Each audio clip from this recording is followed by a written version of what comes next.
another day. Let's talk today about going to failure.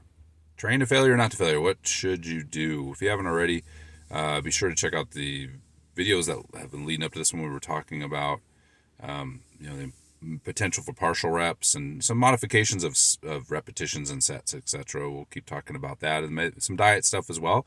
If there's something you'd like me to talk about, leave it in the comments. I'm always game for what you guys would like to hear about. So I'm also looking at writing a book on cluster set rest pause methods. So if you're interested in that, I'll let you know when I release that book. It won't be a real big book. It's more of a manual for some of you that want to give it a try, maybe to mix up your training a little bit. All right, or if it's time constraints, etc. Okay, be sure to like and subscribe as well to the channel.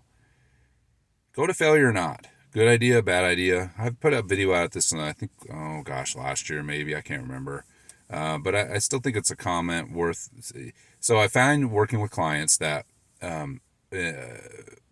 human beings, and not just clients, but myself, athletes, it doesn't matter, the kids that are in the classroom every day, we learn through repetition, and we forget easily. It's kind of a human existence, right?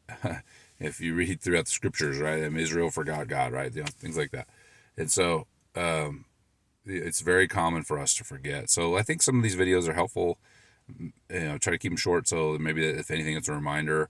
And then if anything new has come up in these areas, I'd like to share those with you as well. I'm going to do some more of the literature reviews too coming up. So anyway, failure or not. So this is my take on it from reading the research literature and just kind of my experience with it. This probably won't be a whole lot different than what I said before, but number one, is failure important for muscle growth? So the word important is a pretty strong one. I would say is a percentage contributor. How much, I couldn't say for sure, but if we're going to stack it up against things like volume and even load to some degree, I would put failure in the 10% range. So that means it's still important, but it isn't a critical piece to go into failure now, or to gaining muscle mass. Now here's the deal. If this is like any other tool and anything we talk about training, it's when we're talking about using it. What's the context? So I think some obvious things like, hey, don't take your squat work to failure, like the old German volume training, for example. Don't do that. So the reason is that when you go to failure with compound movements, you incur a lot of fatigue. Besides the exercise technique failure and potential injury that results from that, you incur a high fatigue. So you have this balance of fatigue versus stimulus. Okay, you want enough stimulus, obviously you grow, and that's going to incur some fatigue, but you don't want the fatigue so high that is going to interfere with your ability to, say, lift later in the week. Okay, so for most compound movements, going to failure is a bad idea for hypertrophy. In strength, bad idea. Okay, especially for exercises like the bench. You keep going to failure in the bench press, it'll just keep plummeting. So making sure you're avoiding failure is important. Now I realize like sports like powerlifting, Olympic style weightlifting, failure is part of the sport. That's why you have to plan those failure times, or those max out days, or those PR days, or PB days, or whatever you want to call them. You have to plan those carefully. That's not something that you're going to do every day, obviously. More experienced lifters, say in Olympic style weightlifting, they might go to failure, but it might be in a different context, kind of like, think of conjugate method, things like that. But you're going to go to failure with different exercises every week or 2 weeks. You're not going to go to failure with the same exercise over and over and over again. Like, you're not going to just bench press to failure every week. You will find that you get really tired doing that, and you get beat up doing that. Okay.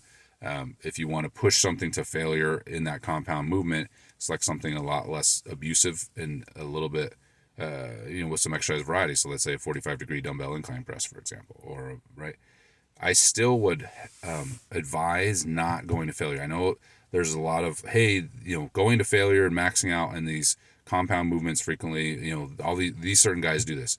You have to ask yourself sometimes, having seen a lot of these programs, like the old Bulgarian weightlifting program, the the self-selection into this program is pretty high. So in other words, people who can survive it. And then a lot of those programs involve people on drugs, performance enhancing drugs. That's just the reality of it. Okay. So when you're not on drugs and you're not self-selected into the top 1% of the genetic pool, then you need to step back and say, I'm not. So I'm talking about myself. So what do I need to do in order to see continued gains? Well, you have to be patient and avoid failure in those compound movements, especially the ones that maybe you'd like to see strength gains in. Okay. It doesn't mean you can't pre-plan in some PR sessions, but it's not going to be something you do frequently. Like even if when I work with a weightlifter, I will have them work up to the heaviest sets for the day, right? And that's something they predetermine. It's not necessarily they're trying to go to failure, but they're trying to hit the heaviest loads. Now, could they fail? Sure, but it's not the goal for them to fail. And then there's times it is like a max out session. There's cycles that will be more, hey, I do want you to max out on this. Give it all you got. It's okay if you fail. Okay. I've made that mistake as a coach in the past of programming too much failure.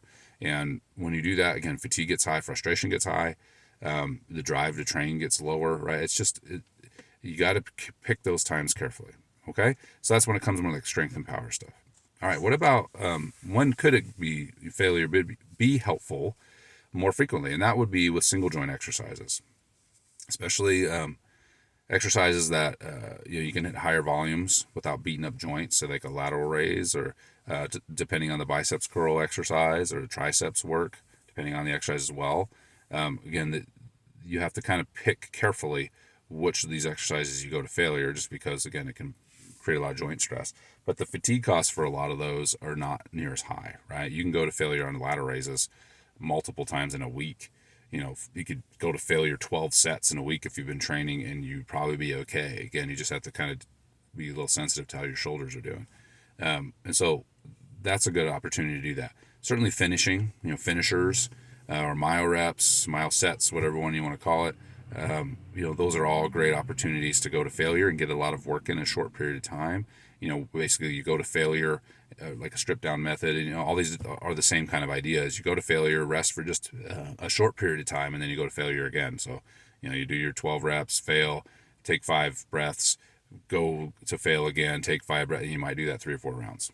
Okay, so in that case it could be a good finisher, but the exercise selection is critical when we talk about going to failure. The type of failure is also something to consider, and that kind of falls in these different ranges. I'll be make sure I give credit here to was it the Athlete X guy? I used to watch his videos. I like watching different guys' videos just to get ideas what people are doing. And he made a good point about different types of failure, right? So there's technical failure, and these are things I've kind of already talked about, but he categorized them, and I thought that was really well done. I'm not endorsing him. I'm just saying this is something I heard him say I thought was interesting. The way he categorized, the type of failure, like technical failure, true failure, right? It's like a band work exercise, right? You're going to go to true muscular failure, like you're smoked. Where again, like a squat, you might categorize it in terms of technical failure, which would probably be like 2 to fail. Okay, so just keep those kind of rules in mind with failure. Failure is not a bad thing.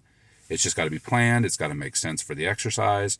Again, barbell sports, strength sports, that failure is part of the sport. You just got to make sure that's pre-planned.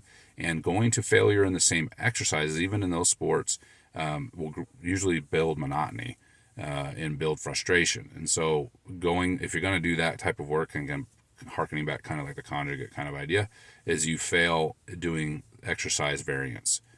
Again, I've already said this, but like you do a 30 degree incline dumbbell press to failure rather than a bench press to failure. Okay, you max out on that.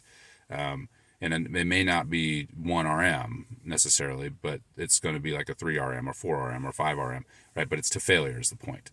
All right. So use failure as a tool. It's not a bad thing. It can be helpful. It can be something that enhances your training. If you're just starting out, don't worry about it.